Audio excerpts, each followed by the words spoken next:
Kamusta pong muli mga kababayan, si Katambay Manong po dito po sa Tambayang Makabayan.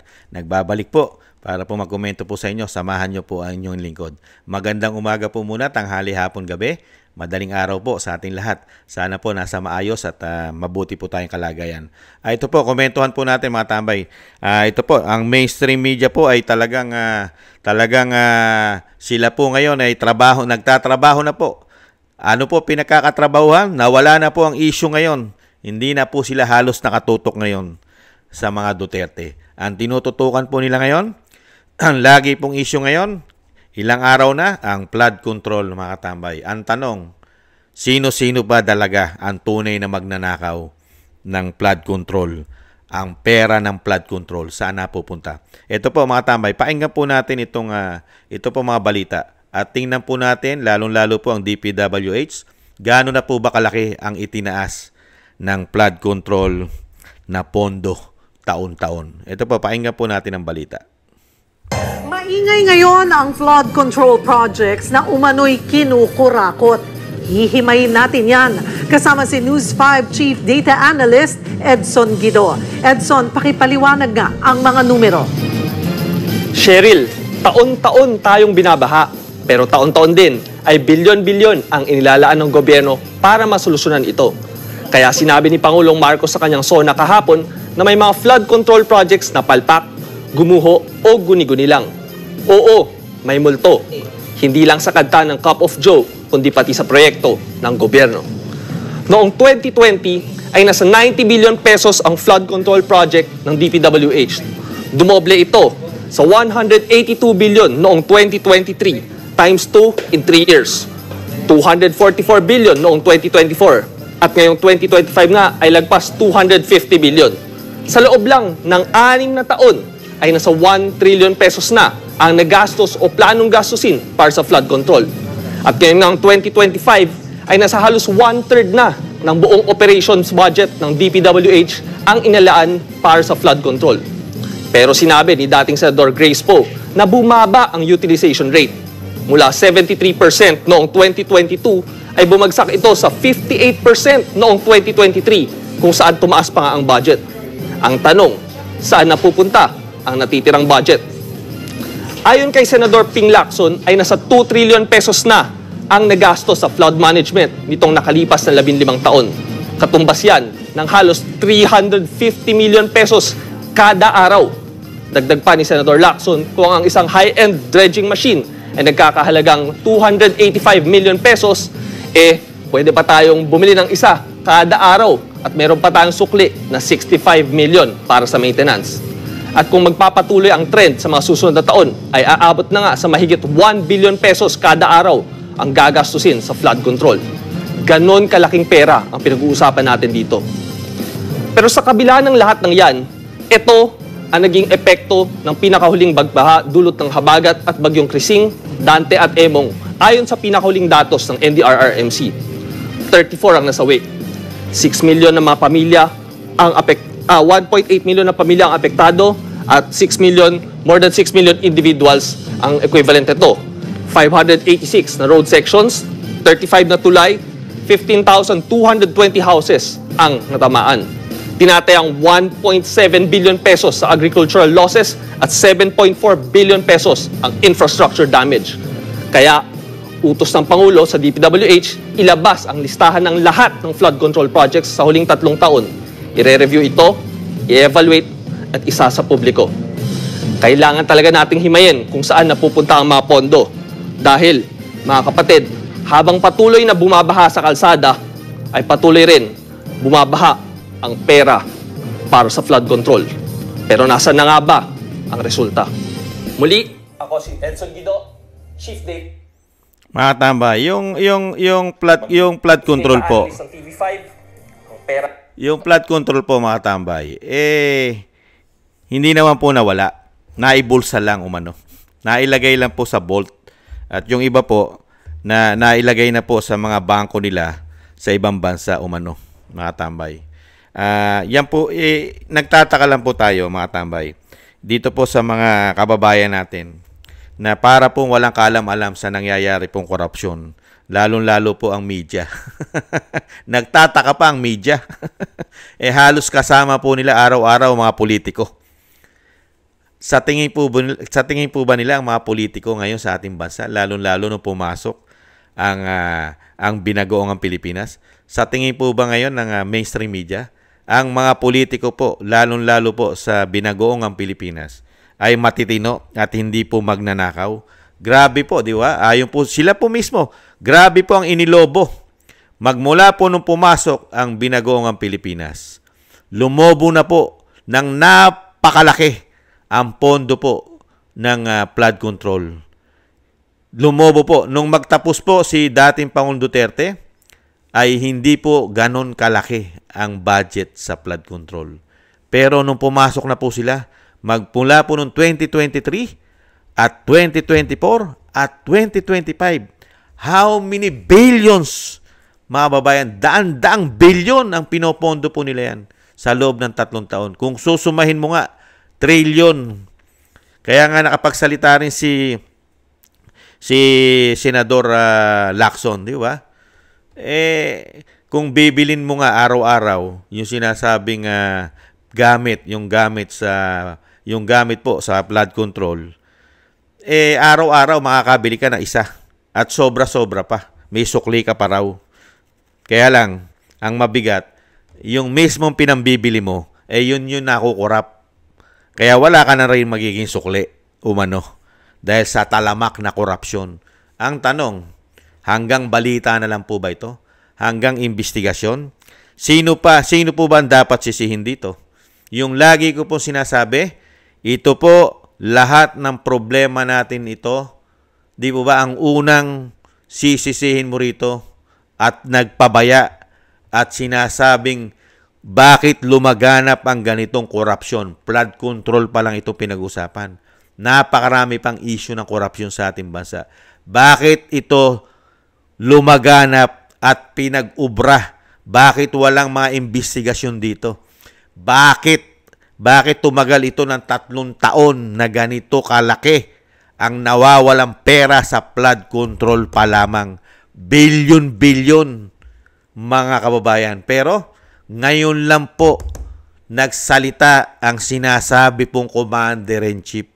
Ngayon lang siya sinasabing tututukan niya at galit na galit siya sa korupsyon at sinisisi niya ang DPWH at ang mga kasabwat nito sa sinasabing nasaan ang pera ng flood control. Ang tanong natin, sino po ba ang Commander-in-Chief? Kung talagang matino kang presidente, yung unang taon pa lang na pinoroyekto ng DPWH, sinisilip mo na yan para makita mo kung ang pera ng taong bayan ay nasayang ba, nagamit ba ng tama sa proyekto. Iniinventaryo mo na yan. Di ba? Nag-iinventaryo ka na ng mga proyekto mo kung ano ang nagawa ng budget na bilyon-bilyon sa loob ng 12 buwan, ano ang natapos ng DPWH. Di po ba iniinventaryo yan? Tinitingnan mo kung matino ka na presidente. Katulad ni dating Pangulong Duterte, tinitingnan niya, hands-on siya sa mga proyekto. Di po ba? Updated siya, update. Kung ano na ang nagagawa, kung ano natatapos, kung ano pa ang matatapos. At tinitingnan niya kung gaano kagaling at gaano katibay ang ginagawang mga proyekto. Di po ba? Yan po ang mabigat sa panahon natin ngayon. Ang Pangulo natin ngayon, nung magsalita, kung kailan po talamak na ang korupsyon umano sa flood control. Ngayon pa lang siya nagyayaw-yaw. Pero ang tanong ng taong bayan, magkano rin kaya ang kinita ng Pangulo umano dito sa mga bilyon-bilyon at trilyon na pag sinuma mo ang nawawala sa pera ng taong bayan? Kumita rin kaya dito ng napakalaki ang Pangulo ng Pilipinas umano? Nagtatanong lang po si Kamanong. At hanggang kailan kami magtitiis sa ganitong klaseng panunungkulan na nananatiling tulog na tulog, bingi na bingi, bulag na bulag ang tagapagbantay ng Pilipinas. Ano na nangyayari sa tagapagbantay natin? Lumulubog na tayo sa tubig. Ang pera natin ay lumulutang, nawawala dahil lumulutang. Nakikita ng mga politiko ang pera natin. Nakalutang! At sila lang ang nakakita ng pera natin. Saan kaya dinadala? Ang tanong. Ganito na po kawawalang hiya. Umano ang nasa gobyerno natin. Lalong-lalo sa humahawak ng pera. Proyekto na sinasabing makakatulong sa problema natin na napakahaba ng panahon. Ang pagbaha. Kaya nga kung bibigyan pa ang ating bansa ng matindi na pagsubok, magkakaubos tayong lahat pagka ganitong klaseng gobyerno ang magtatrabaho sa iyo ng 6 na taon. 3 taon pa lang, hinigitan mo pa. Hinigitan mo pa sa gastos yung nakaraang administrasyon sa flood control. Triple ang hinigit mo sa gastos pero walang nakita ang taong bayan sa mga proyekto mo. Hindi po ba dapat ito'y palitan na? Hindi po ba nararapat yung mga ganitong klaseng politiko ipalitan na, i-abolish na, i-impeach na yan? Kaya nga yung lagi ko po sinasabi mga kabayan, hindi natin kailangan ng mga politiko na ganyang klase, lalong-lalo itong mga congressman na wala namang mga silbi. Kaya tagal-tagal na panahon, may mga silbi ba yan? Mas lalo lumalala ang problema natin pagka sila naglilingkod sa atin. Kaya nga, hindi mo na kailangan yung mga congressman eh. Di ba? Mga senador, ano silbi niyan? Sila magkukontrol at dadali nila yung proyekto. At sila rin na nangungumisyon. Mga politiko, lalong-lalo yung nasa ground. Di po ba? Yan, lahat sila may komisyon dyan umano. Magmula sa congressman. May mga gobernador pa dyan. May mga mayor pa na puro komisyon. Kaya nangyayari sa proyekto, mas malaki ang kinikita nila kaysa ro sa ginagastos na proyekto. Kaya ang labas, nada. Walang natatapos. Sa loob ng 12 buwan, ang natatapos, yung pinondo natin at baon pa tayo sa utang. Nakakalungkot po mga katambay. Ito po ang nakakalungkot sa ating bansa sa isang damukal. Katulad po ng di po ba? Ang Bulacan, hindi lang naman po ang Bulacan sa Luzon ang talagang grabe ang pagbaha. Halos buong Luzon po ay nilulubog. Di ba? Hindi lang Bulacan, nandiyan pa mga Bicol, di ba? At Cavite, lalong-lalo ang Metro Manila. Hindi po ba? At ito po mga tambay, Laguna, marami pa po na talagang grabe. Tingnan po natin ang problema at korupsyon. Ito po, nagsalita rin po yung gobernador ng Bulacan.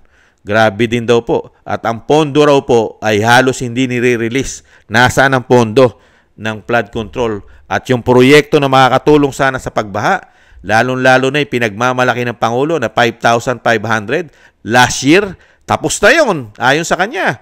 Pero ngayon, wala nakita ang mga Pilipino. Dahil nga po, ang nakita ng mga Pilipino ay talamak na korupsyon sa flood control. Ito po, pakinggan po natin yung ano po ng sinasabi po ng namumblema po lalo ang Bulacan. Hindi lang naman po Bulacan. Ito po. Ang Bulacan ang nangunguna sa laki ng pondo para sa flood control project sa ilalim ng national budget. Umaabot ito ng mahigit 3 bilyong piso para sa 2025. Pero bakit nga ba isa pa rin ito sa mga probinsyang parating binabaha ng malalim kapag may bagyo? Ayon sa mga residente, lumubha ang sitwasyon mula nang tanggalin ang mga pilapil sa paligid ng mga palaisdaan para sa development ng airport. Pero ito ay pinabulaanan naman ni Bulacan Governor Daniel Fernando. Anya, ang talagang problema ay ang hindi paglabas ng pondo para sa mga proyektong matagal na nilang inilatag sa gobyerno para sa mega dike at iba pa. Kaya, pagsusumamo ni Fernando sa pamahalaan, ilabas na ang pondong hindi pa raw nila nakikita. Sa wakas, lumalabas na rin ang araw. Kaya ang grabe, no? Dito sa Bulacan. Grabe, yan po ang number 1 problema po Matamay, pondo po tayo ng pondo. Pondo po ng pondo ang taong bayan, taon-taon. 12 buwan mo lang namang popondo yan. Pero yung pera po, iniipit po nila. Yung sinasabing poponduhan mo, katulad ng Bulacan, 3 billion sa loob ng 12 months. Gagastusin po yan ng gobyerno. lalong-lalo mga proyekto ng flood control. Pero nasaan ang pera? Hindi nare-release. Lalong-lalo ang proyekto raw po ng Bulacan, yung mega dike na kailangan nila.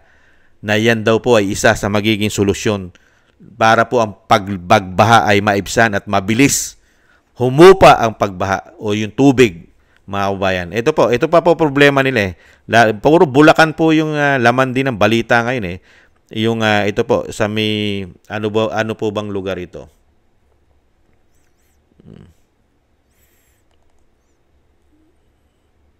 Ito po ang Kalumpit. Grabe rin po rito. Matagal daw po tubig dito bago mawala. Kailan po pa yung baha dito?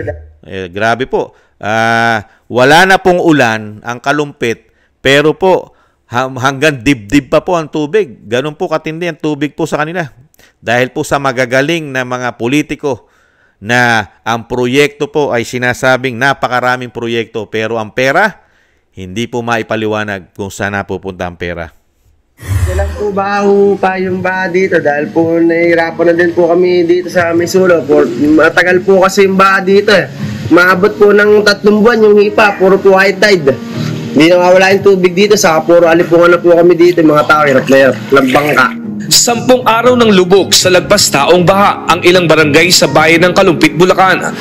Kabilang dito ang Maysulaw, San Miguel, Santa Lucia, Bulusan, Calison, Sabang Bayan, parte ng Mayto at San Jose. Sa taas ng tubig, kinakailangan ng gumamit ng bangka para marating ang ilang bahay at makadaan sa provincial road ng lalawigan.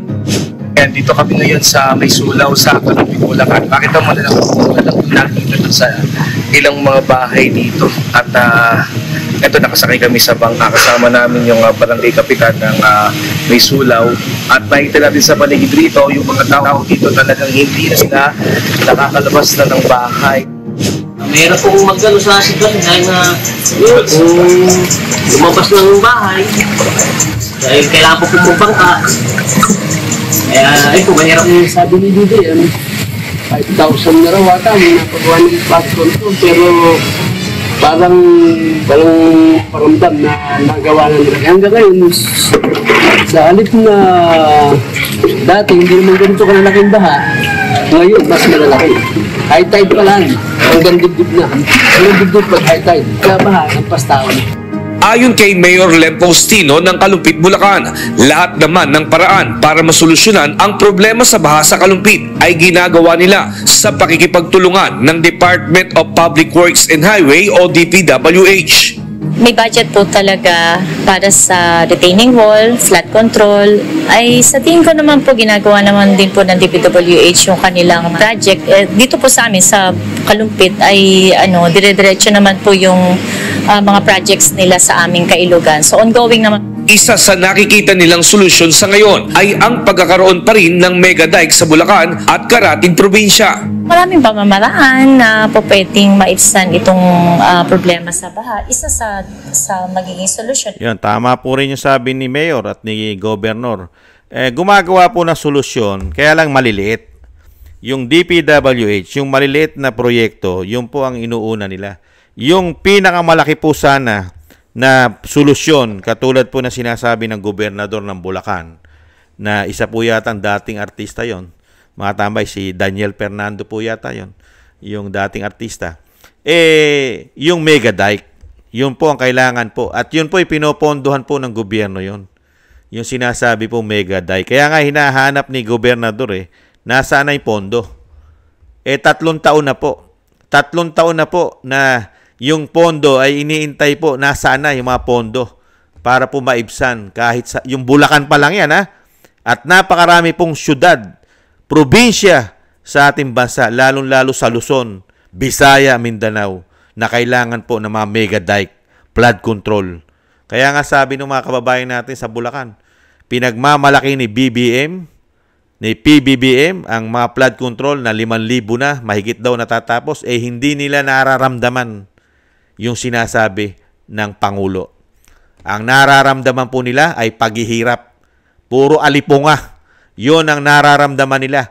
Hindi po nila nararamdaman ang proyekto, flood control. Ang ramdam na mga kababayan natin sa Bulacan ay alipunga. Hindi sila nawawala ng alipunga.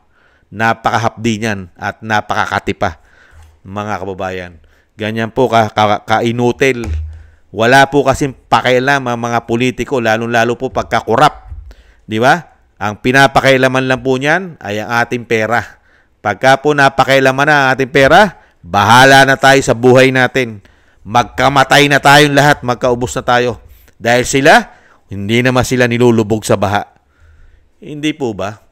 Nakakalungkot. Sana po, mawawakasan naman po itong problema na ito Maging matinulan po at maging ayos po ang puno. Nasa puno po kasi ang problema. Pagka puno ay maayos at may kamay na bakal, natatakot magnakaw ang mga politikong magnanakaw umano. Nakita naman po natin yan nung naging Pangulo si dating Pangulong Duterte. Napakarami po. At tama yung sinabi ng ating mga kababayan. Noong panahon na hindi sila nakaupo, ang pagbaha sa Bulacan ay mabilis lang, humuhupa.